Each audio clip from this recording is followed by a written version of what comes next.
দয়াময় পরম দয়ালু আল্লাহর নামে সমস্ত প্রশংসা জগৎসমের প্রতিপালক আল্লাহরই, যিনি দয়াময় পরম দয়ালু পরফল দিবসের মালিক।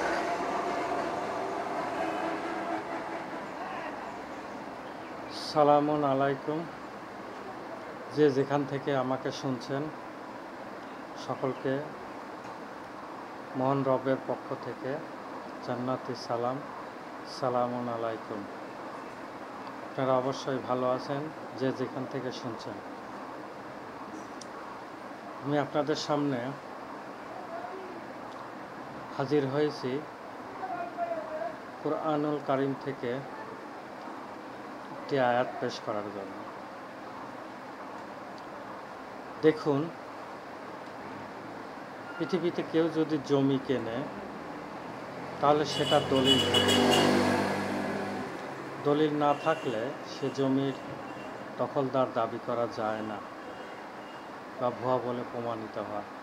তাহলে জমি দাবি করতে গেলে দলিল দেখাতে হয় বা দেখাতে হবে।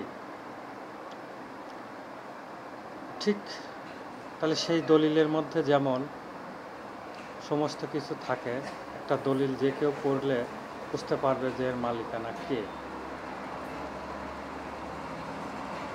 সেই জমির টোটাল বৃত্তান্ত সেই দলিলের মধ্যে লেখা থাকে। তো মহান আল্লাহ মানুষ সৃষ্টি করেছেন। মানুষকে মানুষ হতে গেলে বা মুমিন, মুসলিম, মুত্তাকি, ইমানদার এগুলো হতে গেলে সেগুলোরও প্রয়োজন দলিল। কোন দলিল বলে আপনি মুমিন, মুসলিম, মুত্তাকি? তো মহান আল্লাহ বলে দিলেন তার ঐশী গ্রন্থ পাঠিয়ে যে কোরআন হচ্ছে মানব জাতির জন্য সুস্পষ্ট দলিল।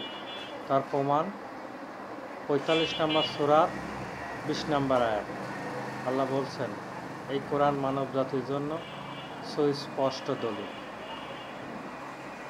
তাহলে আমরা মুমিন মুত্তাকি দাবি করলে তাহলে আমাদের থাকতে হবে দলিল।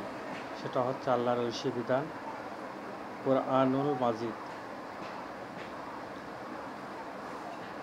সমস্ত মানব জাতির প্রতি আমার আকুল আবেদন নিবেদন থাকবে, আসুন আমরা কোরআন অনুসারে আমাদের জীবন গড়ি। কারণ আমরা মুখে বলি কোরআন আমাদের সংবিধান, কিন্তু আমরা এটা সালাতে প্রয়োগ করলেও আমরা বাস্তব জীবনে আসলে কোরআন দলিল হিসাবে নেই না, প্রয়োগ করি না, কোরআন অনুসারে জীবনযাপন করি না। তো আমাদের দাবি করাটা কি অযৌক্তিক নয়?